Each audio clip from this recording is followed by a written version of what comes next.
दिन भी है, जो सीवी रामन इनके प्रकाश संशोधन किरण के लिए मनाया जाता है। जो विज्ञान शब्द है, जो साइंस हम अंग्रेजी में बोलते हैं साइंस, जो लैटिन वर्ड सिरे से आया है, और वेद जो हमारा वेद शब्द है जो विद से आया है, इसका भी मतलब है टू नो यानी जानना। और वेद और साइंस दोनों ही पैरेलल चीजें हैं। तो इससे पहले दोस्तों हमें कुछ चीजें समझनी चाहिए कि हमारी वैदिक विद्याएं क्या है, ये कैसी लिखी हुई है, क्या इस दृष्टिकोण है। तो ये सारी चीजें प्रतीकात्मक है यानी सिंबॉलिक है, कहानियों से सिखाई गई है, कूट लेखन यानी कोड वर्ड में लिखा गया है। ये क्यों लिखा गया है? क्योंकि जनरेशन टू जनरेशन ये आसानी से सिखाई जाए और उसको पास कर पाए। क्योंकि हजारों सभ्यता बनी और हजारों सभ्यता मिट भी गई, लेकिन हमारी सभ्यता अभी भी टिकी हुई है। लेकिन पूरा हमें जगत क्या बोलता है कि आपकी जो सभ्यता है अनसाइंटिफिक है, फेक है, काल्पनिक है। लेकिन इस समय के बाद आपको जो रियल वैल्यू होगी, जो वैज्ञानिक पार्श्वभूमि होगी, जो वैदिक नॉलेज है, गुरुकुल इंडियन एजुकेशन के बारे में जो अनकही, अनसुनी और छिपाई गई ताकतें हमें समझ में आएंगी।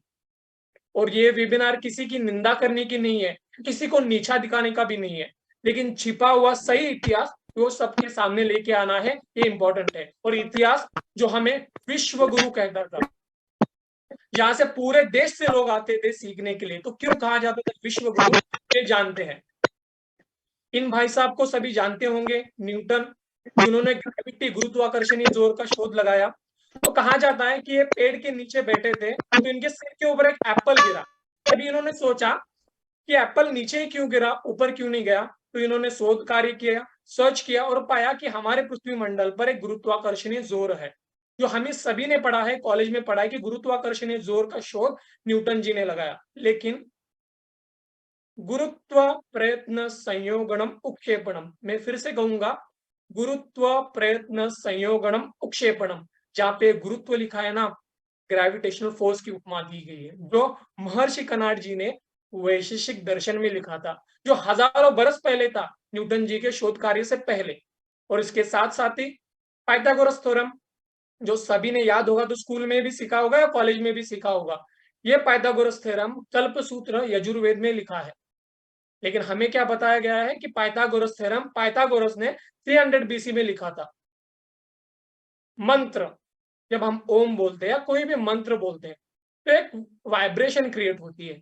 तो कुछ ध्वनियों को हम मेजरेबल एक पोएटिक मैट्रिक में जब हम पैक कर दें ना, तो उससे वो वाइब्रेशन क्रिएट होती है, और उस वाइब्रेशन से ब्रेन के पर्टिकुलर पॉइंट्स एक्टिव होते हैं। ये है मंत्र विद्या। मंत्रों की रचना ऐसी ही नहीं की गई है, उसके पीछे एक वैज्ञानिक पूरा स्वरूप है। आप सभी लोगों ने रामायण सुना ही होगा। रामायण सुना होगा तो पुष्पक विमान के बारे में भी आपने सुना होगा। विमान यानी एरोप्लेन।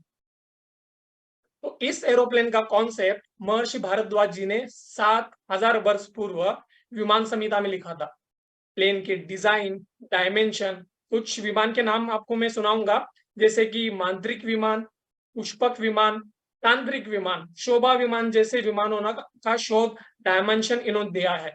और इसकी मदद से शिवकर बापूजीराव तलपड़े जी ने विश्व का सर्वप्रथम अनमैन्ड एयरक्राफ्ट मुर्गशका 1895 में मुंबई में उड़ाया था, राइट्स ब्रदर्स के 8 साल पहले।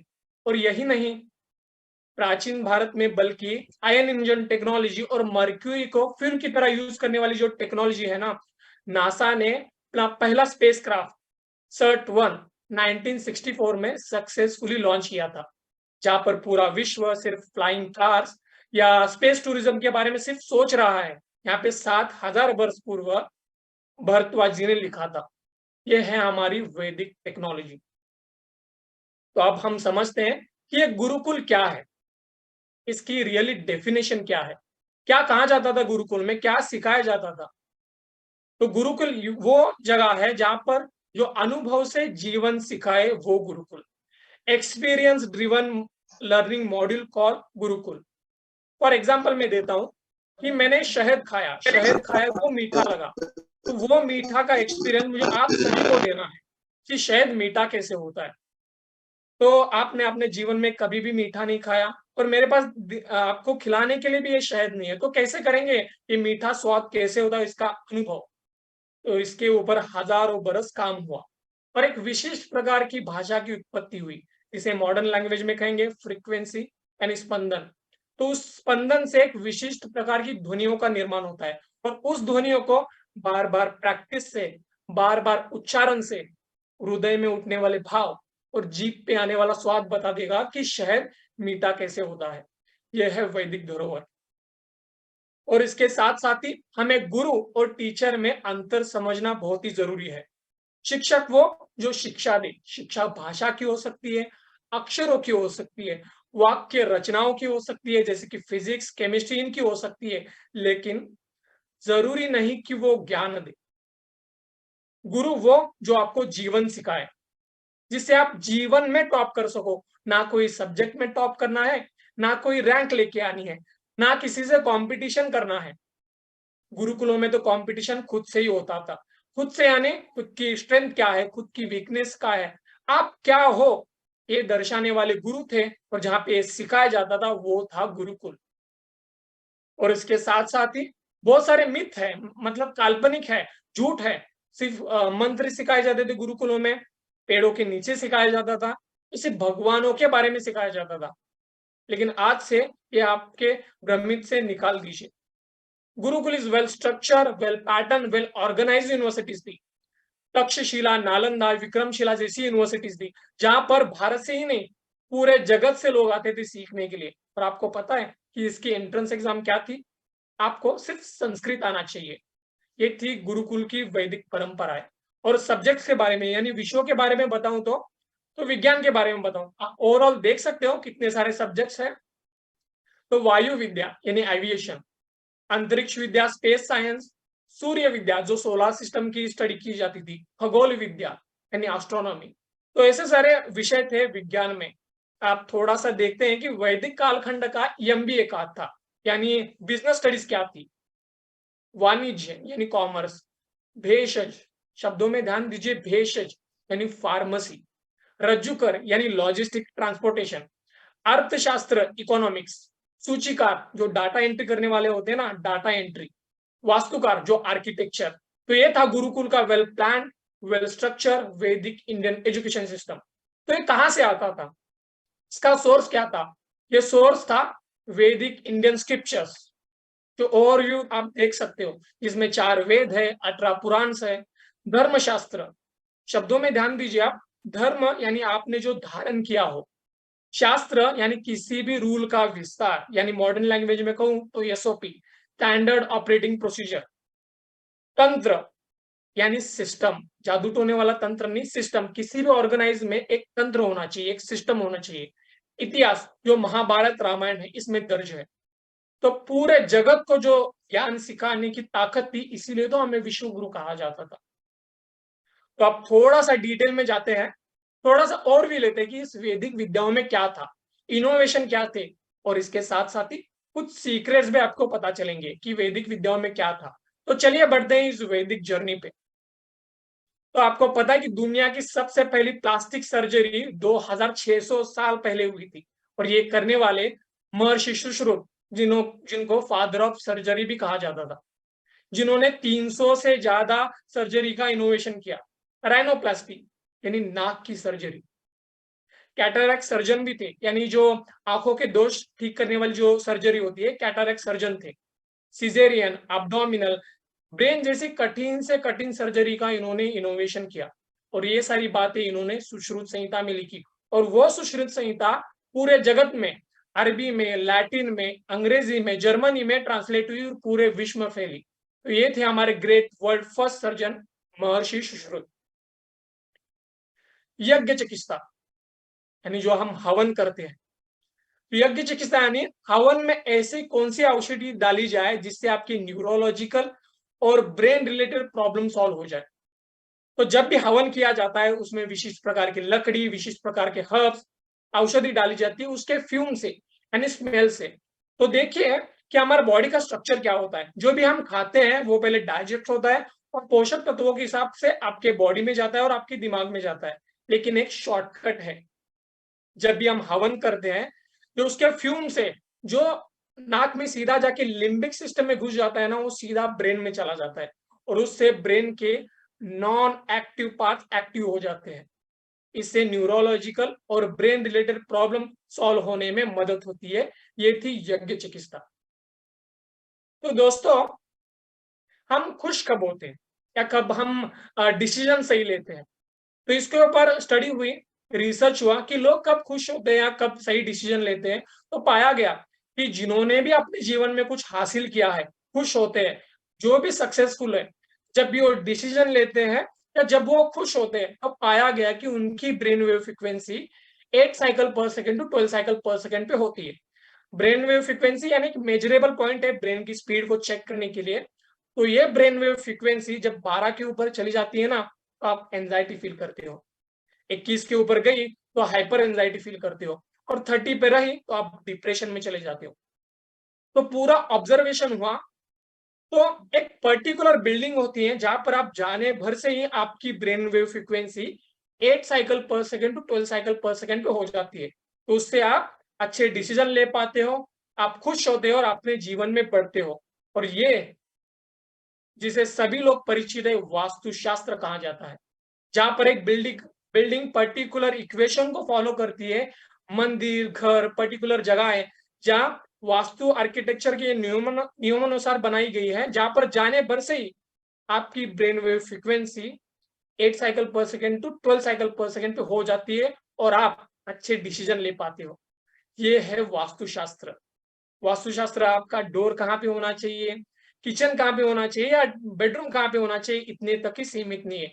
एक साइंटिफिक वैज्ञानिक शास्त्र है जिससे मदद से हम अच्छे कर्म कर पाते हैं। तो आगे बढ़ते हुए, ये सभी ने सुना होगा, यत ब्रह्मांडे तत् पिंडे, लेकिन जो ब्रह्मांड में है वही पिंड में है, यानी जो शरीर में है। तो ऐसा कैसे, इतना बड़ा ब्रह्मांड और ये शरीर में है? ये थोड़ा सा इलॉजिकल लगता है, लेकिन थोड़ा सा देवताओं के बारे में थोड़ा सा समझ लेते हैं कि 33 टाइप्स के देवता है, यानी 33 कोटि देवता। और ये कोटि शब्द जिन्होंने करोड़ बोला है, 33 करोड़ देवता, ये ब्रिटिशों का गलत ट्रांसलेशन हुआ है। तो ये 33 टाइप्स के देवता है, जिसमें 12 आदित्य, 8 वसु, 11 रुद्र और 2 अश्विनी कुमार, मिला के 33 टाइप्स के देवता होते हैं। तो देवता की डेफिनेशन क्या होती है? फॉर एग्जाम्पल मैं देता हूं कि मुझे सुबह जल्दी उठना है, ये जो पॉजिटिव अप्रोच है ना, इससे देवता कहा गया है। मुझे नई स्किल सीखनी है, जो ये नई स्किल सीखनी है, जो पॉजिटिव अप्रोच है, इसे देवता कहा गया है। और इन देवताओं के ऊपर स्टडी हुई तो एक सिस्टमैटिक मेजरेबल पैटर्न में डाला गया, जिसे कहा जाता है वास्तु पुरुष मंडला, जो वास्तुकार यूज करते हैं। तो एक 33 टाइप्स के देवता हैं, 12 असुर मिला के 45 देवता होते हैं। तो एक देवता क्या है? तो ये देवता अलग अलग फंक्शनिंग के टाइप है, जो डे टू डे लाइफ में हम करते हैं। फॉर एग्जाम्पल, मैं सुबह जल्दी उठता हूँ, ये पॉजिटिव अप्रोच होगी देवता। मैं सुबह जल्दी उठ नहीं पाता, ये जो नेगेटिव अप्रोच है ना, इसे असुर कहा गया है। मुझे आज प्रेजेंटेशन देनी है, ये जो प्रेजेंटेशन देने वाली जो पॉजिटिव अप्रोच है, इसे देवता कहा गया है।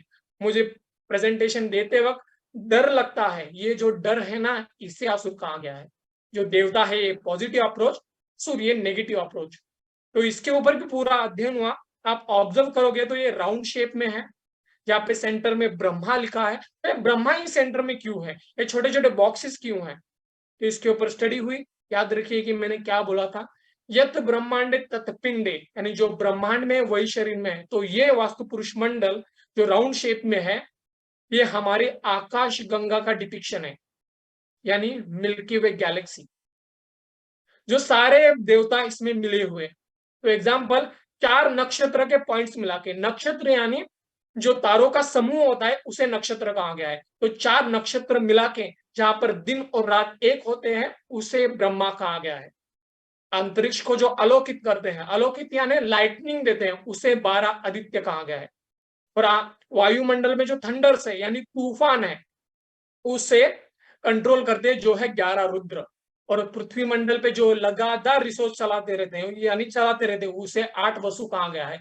यह है देवता का डिपिक्शन इस ब्रह्मांड में। और अब शरीर की बारी। तो वेदों में क्या कहा गया है कि 3 लोक हैं, आकाश मंडल, पृथ्वी मंडल और आकाश मंडल, वायुमंडल और पृथ्वी मंडल। आकाश मंडल यानी वो भी एक अंतरिक्ष, लेकिन इस हेड को भी आकाश मंडल कहा गया है। और एक वायुमंडल, जो ब्रेन के जो पार्ट्स है जिसे मेडुला और ऑब्लिगेंडा कहा गया है, उसे भी वायुमंडल कहा गया है। पृथ्वी मंडल जो हमारा शरीर है, तो हमारे शरीर में 12 क्रैनियल नर्व्स होती है। 12 क्रैनियल नर्व्स यानी जो ब्रेन को इंफॉर्मेशन देती है, तो वो 12 क्रैनियल नर्व्स 12 आदित्य कहा गया है। और जो ब्रेन के पार्ट्स होते हैं मेडुला ऑब्लिगेंडा, वहां से कुछ नाड़ियां जाती हैं जो पूरे शरीर के स्पंदन को गवर्न करती है, उसे कंट्रोल करते हैं 11 रुद्र। और जो हमारे 8 एंडोक्राइनिक ग्लैंड है, एंडोक्राइनिक ग्लैंड यानी शरीर के मुख्य ऑर्गन जो 8 है, उसे 8 वसु कहा गया है। और जो फ्रंट का हिस्सा है, जो फ्रंट बोलते हैं, जिसे फ्रंटल लॉब बोलते हैं, जब हम सुबह उठते हैं और जो अवेकनिंग होती है उठने वाली की, उसे इंद्र कहा गया है। तो ये है यत ब्रह्मांडे तत् पिंडे, यानी जो ब्रह्मांड में है वही शरीर में है। और कुछ इंटरेस्टिंग फैक्ट भी है, यही फंक्शनिंग हमारे बिजनेस में, हमारे डे टू डे लाइफ में, इवन हमारे फूड में, जो मॉडर्न वर्ल्ड कहता है ना, प्रोटीन, कार्ब्स, फैट, ये अलग अलग पोषक तत्व है देवताओं के स्वरूप में। तो आगे बढ़ते हैं। और ये आगे की विद्या जो मैं बताने वाला हूँ, ये सभी परिचित है। इसका ज्यादातर यूज हमारी शादियों में किया जाता है, और कईयों ने तो गेस भी कर लिया होगा। तो वो है एस्ट्रोलॉजी, यानी ज्योतिष शास्त्र, कुंडली। तो ये विद्या सबसे मिसअंडरस्टूड, डराई गई और छिपाई गई और गलत प्रेजेंट की गई विद्या है। तो मेरा दृष्टिकोण क्या है, तो कुंडली एक फ्रेमवर्क है जो आपको ओवरव्यू दिखाता है कि आपकी ताकत क्या है, आपके थॉट प्रोसेस क्या है, आप सोचते कैसे हो, आपका गुस्सा कैसा है, आपके इमोशन कैसे हैं, आपकी यूनिकनेस क्या है, ये बताता है कुंडली।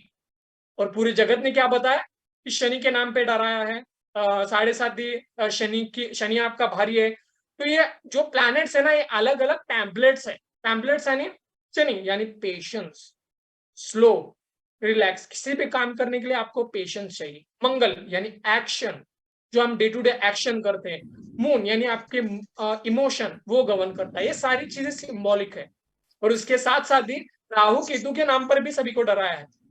राहु केतु यानी क्या, जो चंद्रमा और सूर्य के जो पाथ हैं, यहाँ पर चंद्र जो इंटरेक्ट होता है, 2 पॉइंट्स मिलते हैं, उसे राहु केतु कहा गया है। ये राहु केतु एक मैथमेटिकल पॉइंट्स है।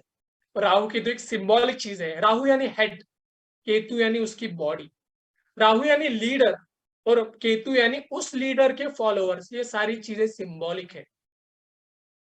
करियर काउंसलर, ये वेस्टर्न वर्ल्ड से आया हुआ है, जो बोलते हैं career counsellor, life coach, life गुरु।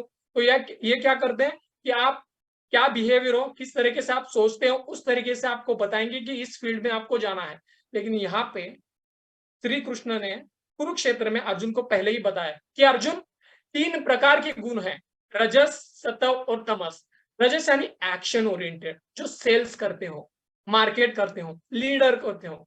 सत्व यानी जो नॉलेज ओरिएंटेड इंसान हो, यानी नॉलेज ओरिएंटेड यानी साइंटिस्ट, रिसर्चर, टीचर। तमस यानी आपकी इमोशन, जो रिसोर्स को पैदा करते हैं, रिसोर्स मैनेजमेंट को जो हैंडल करते हैं, ये है। और आपको पता है कि प्रॉब्लम कब आती है, जो आप हो नहीं वो होने की कोशिश करते हो। यानी हमने कभी मधुमक्खी को बताया कि रेशम बना दे, या कभी शेर को बताया कि वीगन हो जा, यानी वेजिटेरियन हो जा। तो आपकी ताकत क्या है, उस हिसाब से आप एक्ट करोगे, तो अपने जीवन में आप सफलता पाओगे।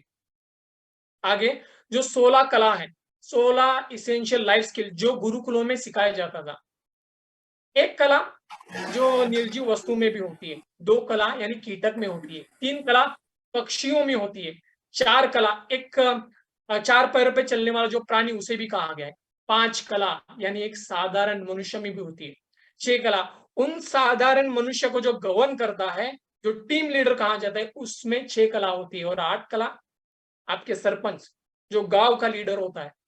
और 12 कला जो चाय वाला भी प्रधानमंत्री बन सकता है, यानी देश का लीडर। और 16 गुण संपन्न, जिसे भगवान की भी उपमा दी गई है। ये है लाइफ इसेंशियल स्किल सेट।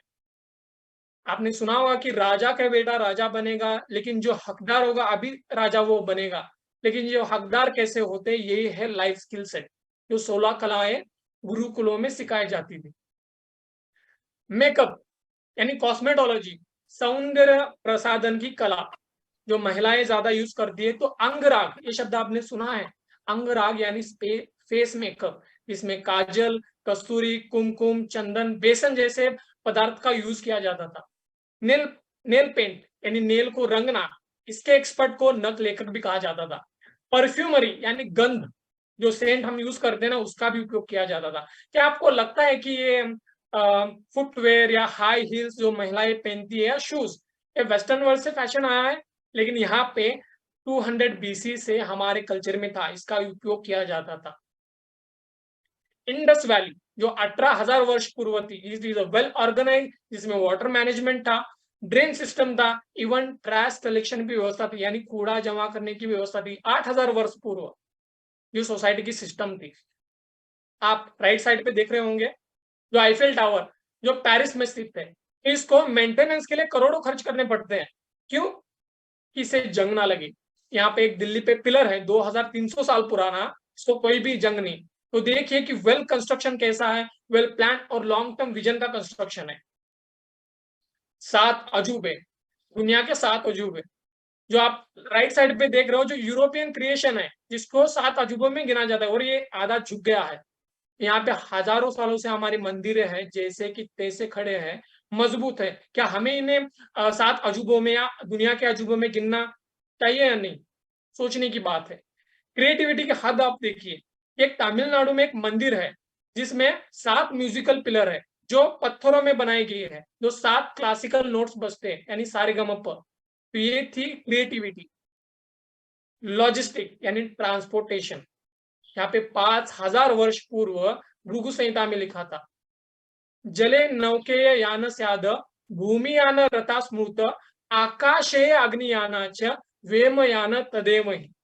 जले नौकेव यानी जल पे चलने वाली नाव, भूमियान रथा यानी जमीन पे चलने वाला रथ, अभी के लैंग्वेज में रोड पे चलने वाली कार, आकाशे अग्नियानाच मीन्स आकाश में रॉकेट।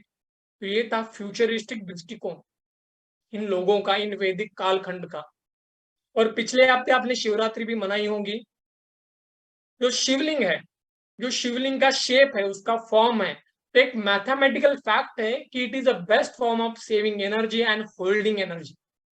और ऑल ओवर ग्लोब, ग्लोब आप ऑब्जर्व करोगे, जो एटॉमिक रिसर्च सेंटर है उसके जो रिएक्टर्स है, ये उसी शेप के हैं, जो शिवलिंग की तरह है।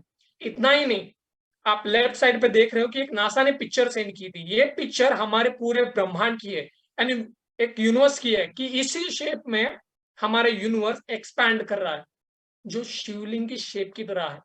तो जीता जागता उदाहरण है अध्यात्म और विज्ञान का, स्पिरिचुअलिटी और साइंस का। तो इतनी सारी ताकतें हमारे पास थी, लेकिन इतनी सारी ताकतें होने के बावजूद भी हम कैसे गुलाम बने, कमजोर कैसे बने, लाचार कैसे बने? इन अंग्रेजों ने हमारे ऊपर इतना सारा हावी कैसे हुए? हमें स्वतंत्रता मिली, लेकिन वैचारिक स्वतंत्रता भी मिलनी अभी भी बाकी है। इन्होंने 200 साल तक हमारे ऊपर राज्य कैसे किया? मैं तो कहता हूं कि पूरा पैरों तले इन्होंने रोन दिया। कैसे हुआ? इतनी सारी ताकतें के साथ इन्होंने कुछ टेक्निक का यूज किया।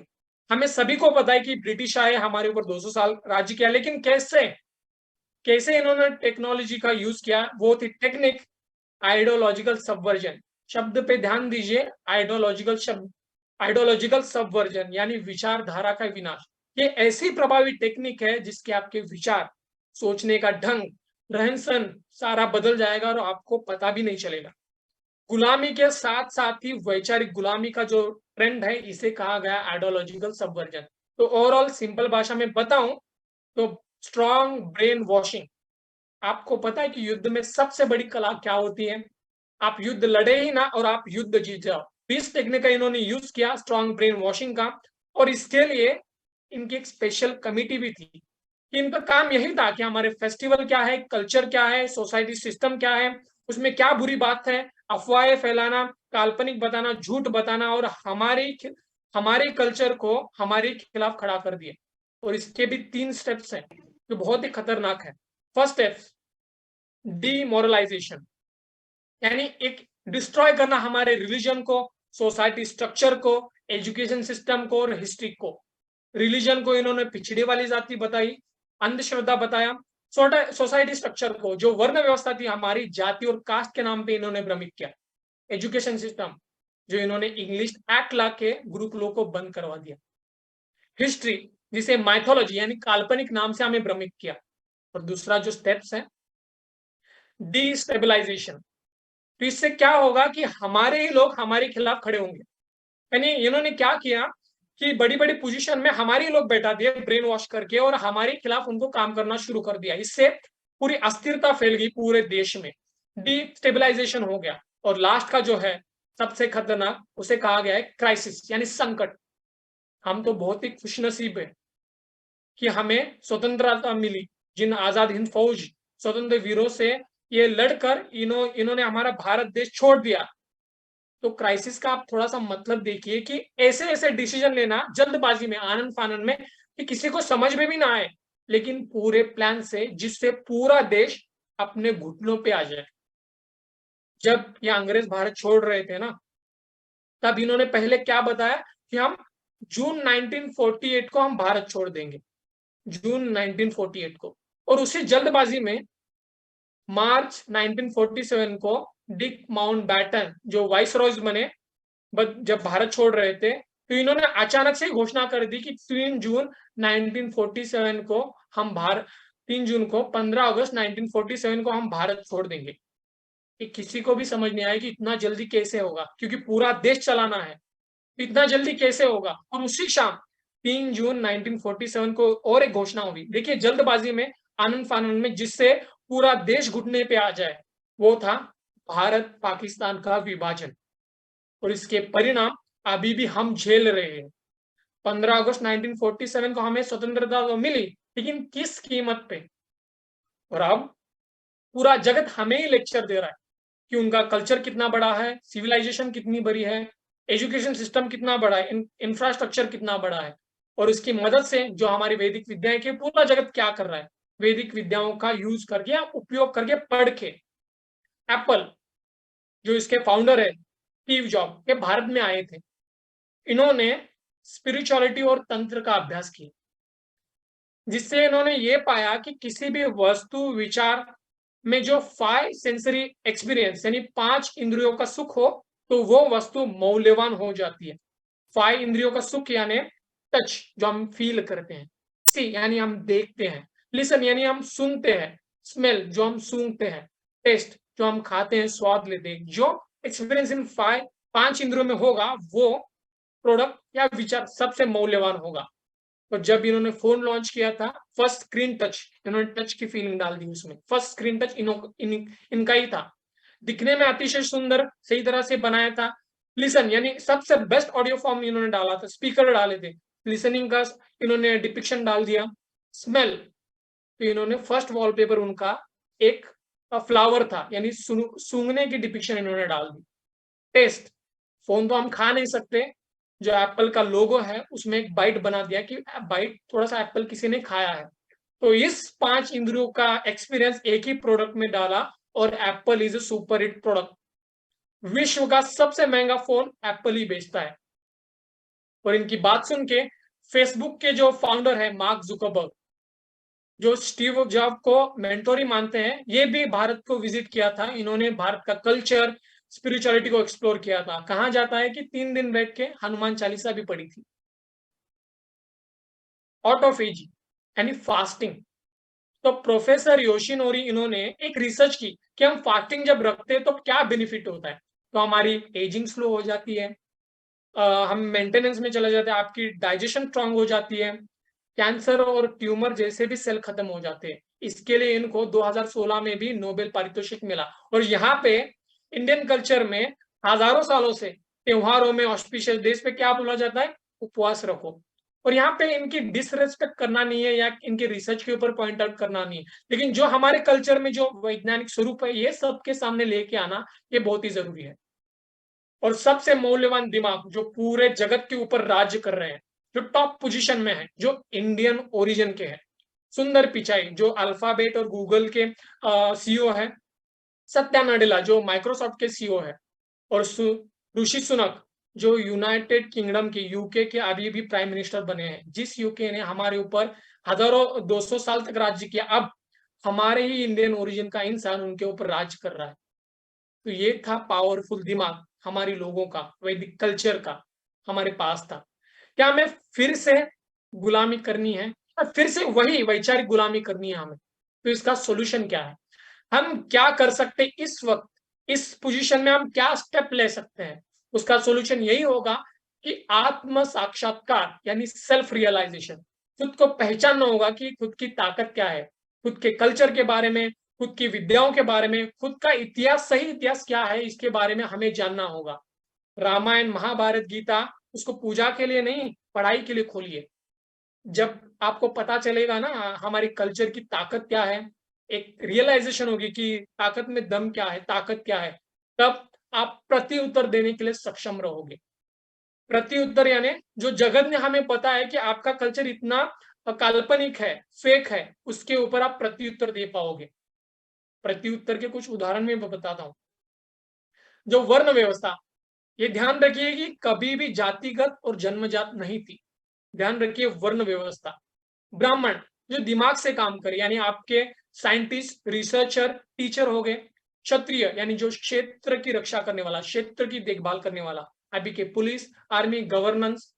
वैश्य यानी वो व्यापार करता हो, छोटे छोटे व्यापार, बिजनेस। और शूद्र जो छोटे छोटे टास्क करता हो, छोटे छोटे छोटे टास्क यानी प्लम्बिंग हो गया, इलेक्ट्रिशियन हो गया, पेंटिंग हो गया, ये छोटे छोटे टास्क। और आप ध्यान रखिए कोई भी अपना प्रोफेशन चेंज कर सकता है। प्रोफेशन यानी क्या? ब्राह्मण क्षत्रिय बन सकता है, क्षत्रिय वैश्य बन सकता है, वैश्य शूद्र बन सकता है, और शूद्र ब्राह्मण भी बन सकता है। ये कभी भी जातिगत नहीं था। आप क्या कर्म करते हो इस हिसाब से आपको बताया जाता कि आपकी कैटेगराइजेशन किस में होती है।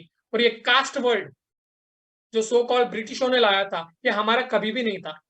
ये स्पेनिश और पोर्तुगीज का कास्टा वर्ड का कॉन्सेप्ट है, ये हमारा कभी भी नहीं था। इंडियन एजुकेशन सिस्टम, जहां से पूरे जगत से लोग सीखने आते थे, अभी ये बताएंगे हमें कि एजुकेशन सिस्टम क्या होती है। ग्रोथ, जब ये ब्रिटिश आए थे तब 25% जीडीपी थी हमारी, और जब छोड़ गए थे 3% रह गई। और रेलवे के बारे में ये बताते मतलब लेक्चर देते हैं हमें कि हमने आपके पूरे भारत में रेलवे का इंफ्रास्ट्रक्चर खड़ा कर दिया। लेकिन क्यों खड़ा कर दिया? क्योंकि जो रिसोर्सेस है, जो खजाने हैं, आसानी से कैसे लूट कर अपने देश में चले जाए, इसीलिए इन्होंने रेलवे का कंस्ट्रक्शन किया था, इंफ्रास्ट्रक्चर किया था। माइथोलॉजी जो रामायण को काल्पनिक बता के भ्रमित किया पूरे जगत को। लेकिन राम सेतु जो भारत और श्रीलंका के बीच में आप जो पैटर्न देख रहे हो ना, एक ब्रिज की तरह पैटर्न दिख रहा है। रामायण को जब याद करोगे, जब श्री राम जी जब सीता माता को लेने के लिए जा रहे थे, तब वानर सेना के साथ उन्होंने एक ब्रिज बनाया था, वो था राम सेतु, जो अभी भी एक पैटर्न की तरह हमें दिख रहा है। सी लेवल के नीचे है लेकिन एक पैटर्न दिख रहा है आपको। और पूरे हमारे राम जी के पूरे परिवार की भी लिस्ट है हमारे पास, इतना सारा डिटेल। और इसके साथ साथ ही जब श्री राम जी जन्मे थे तो प्लैनेटियरम गोड सॉफ्टवेयर में चेक किया था कि इनकी डेट, और इसके साथ साथ ही 500 वेरीफाइबल पॉइंट्स भी मिले थे, एक ऑब्जर्वेशन पॉइंट्स मिले थे कि श्री राम जी चैत्र शुद्ध नवमी 29 नवंबर 12,240 बीसी में जन्मे थे। और एक ही डेट के ऊपर 500 एक्यूरेट पॉइंट्स, एक ही डेट के ऊपर। तो इतने सारे फैक्ट के साथ हमें रामायण को माइथोलॉजी यानी काल्पनिक बोलना चाहिए या हिस्ट्री बोलना चाहिए, ये सोचने की बात है। तो खुद को समझिए, पहचानिए हमारी ताकत क्या है। ये गुरुकुल, ये वैदिक विद्या, ये राजाओं की विद्या है। ऐसा नहीं कि राजा का बेटा राजा बनेगा, लेकिन जो इसको सीखेगा, उस पैटर्न में घुलेगा, उसका आचरण करेगा, वो उस क्षेत्र का राजा बनेगा। और अब हमें वैचारिक गुलामी से हटकर वैचारिक ताकतों के ऊपर ध्यान देना होगा। और अभी एक ट्रेंड शुरू चालू है कि सिर्फ प्राउड होना चाहिए हमें। हम क्या करते हैं, अभी ट्रेंड शुरू है कि बाहर देश के जो मेडिटेशन कर रहे हैं, योगा कर रहे हैं, हम देख के क्या बोलेंगे, देखो देखो ये हमारा ही कल्चर फॉलो कर रहे हैं। लेकिन हम कब करेंगे? हम इसका फॉलो कब करेंगे? उस वैदिक विद्याओं में क्या है और आज के जीवन में इसका उपयोग कैसे होता है, ये हम कब समझेंगे? और इसके साथ साथ ही मैं से बोलता हूँ, देश काल परिस्थिति यानी आपकी सिचुएशन क्या है, क्योंकि ये नया जगत है, नए रूल्स है। इसके साथ साथ ही नया एरा फाइट यानी नई युद्ध नीति है। अब जो विश्व गुरु है ना, वो इकोनॉमी का विश्व गुरु है। और इसके साथ साथ ही तो हम कैसे बन सकते हैं विश्व गुरु, इस इकोनॉमी के लीडर हम कैसे बन सकते हैं नए रूल्स के साथ। और जो इकोनॉमी पे अभी राज कर रही है वो है industry, oil and gas industry, जो पूरे जगत के ऊपर राज कर रही है और अपने तरीके से मैनिपुलेट कर रही है। लेकिन हमने इसके साइड इफेक्ट भी हम भोग रहे हैं या झेल रहे हैं अभी भी, जो था क्लाइमेट चेंज, ग्लोबल वार्मिंग। ये डेवलपमेंट की तरह नहीं, एक डिस्ट्रक्शन की तरह ले जा रहा है। हम ये सोच रहे हैं कि हमारे पास और एक दुनिया है, तो हमें विश्व गुरु बनना है, इकोनॉमिकल लीडर बनना है, लेकिन इस कीमत पे, जहाँ पे दुनिया ही नहीं होगी तो हम किसके लीडर बनेंगे? हमारे तो कल्चर ने सिखाया है कि नेचर का ध्यान रखो, नेचर के खिलाफ नहीं, नेचर के साथ काम करो। इसीलिए तो हम पंचभूतों का पूजा करते हैं, यानी जल, वायु, अग्नि, पृथ्वी, आकाश। विश्व गुरु तो बनना है, तो किस कीमत पे? तो हमें बनना होगा विश्व गुरु के साथ विश्व ईंधन गुरु, लेकिन प्रकृति के खिलाफ नहीं, प्रकृति के साथ। तो ये कौन कर रहा है? कौन जुड़ा है इस मिट्टी के साथ? कौन जुड़ा है रूट कॉज के साथ? प्रकृति के साथ कौन काम कर रहा है? और हाँ, ये नया भारत है, यहाँ पर सिर्फ बड़ी बड़ी बातें नहीं होंगी, थियोरेटिकल बातें नहीं होंगी, प्रैक्टिकल ग्राउंड रियलिटी पे काम होगा। और जो प्रैक्टिकल वर्किंग कर रहा है, जो विश्व गुरु के साथ विश्व ईंधन गुरु का बनने का जो सपना देख रहा है, वो है एमसीएल, मीरा क्लीनफील्ड लिमिटेड, जो प्रकृति के खिलाफ नहीं, प्रकृति के साथ काम कर रहा है। सस्टेनेबल फ्यूल इंडस्ट्री के साथ काम कर रहा है, प्रकृति के खिलाफ नहीं, प्रकृति के साथ काम कर रहा है। और आपको पता है कि वेदों में एक शस्त्र का मेंशन है, शस्त्र यानी वेपन, जिसे ब्रह्मास्त्र कहा गया। ये ब्रह्मास्त्र पूरे जगत के जो वेपन है उसका राजा है, और जो एमसीएल का वेपन है वो है ब्रह्मास्त्र, है एमकोल, जो पूरे जगत में अभी देख रहे हैं और देखने वाले हैं। और इसके साथ साथ ही एमसीएनजी, ऑर्गेनिक खेती, ऑर्गेनिक प्रोडक्ट जैसे शस्त्र हमारे पास है, और वो पूरी दुनिया के लिए है। लेकिन इकोनॉमी के लीडर हम कैसे बनेंगे? तो आप सभी लोगों का साथ चाहिए, जो भी हो, सभी लोगों का विश्वास चाहिए। वर्ल्ड के नंबर 1 लीडर बनने का जो सपना है हमने देखा है वो चाहिए, लेकिन कल्चर के साथ, नेचर के साथ, हमारे रूट के साथ। तो आपका साथ चाहिए, और खुद को पहचानिए, और हम किस मिट्टी से आए हैं वो भी पहचानिए। और जब मैं बोलता हूं ना, जब मैं सुनता हूं हम किस मिट्टी से आए हैं, ये बात मेरे मन में गूंजती है। वो है, हम उस देश के नागरिक हैं जहाँ छत्रपति शिवाजी महाराज और सम्राट अशोक जैसा राजा था। हम उस देश के नागरिक हैं जहाँ हर 50 मील पर रूप, पहनावा, मजहब बदल जाता था। हम उस देश के नागरिक हैं जहाँ डाल डाल पर सोने की चिड़िया को पाया जाता था। हम उस देश के नागरिक हैं जहाँ अपने भूगोल से पहले उस ब्रह्मांड के भूगोल को समझा जाता था। और इसके साथ साथ ही हम किनके साथ काम कर रहे हैं ये भी ध्यान रखना होगा। वो किनके साथ जुड़े हैं, हम किन रूट के साथ जुड़े हैं। और जब मैं सुनता हूं ना हम किनके साथ काम कर रहे हैं, तो हम उस देश के नागरिक हैं जहाँ एमसीएल और डॉक्टर श्याम गोलब जैसा राजा जी रहा है। हम उस देश के नागरिक हैं जहाँ एमसीएल को किसान नई उम्मीदों से देख रहा है। हम उस देश के नागरिक हैं जहाँ भारत विश्व गुरु के साथ विश्व ईंधन गुरु भी बन रहा है। तो मैं फिर से कहूंगा सभी को, हमें सभी को विश्व गुरु के साथ विश्व ईंधन गुरु भी बनना है।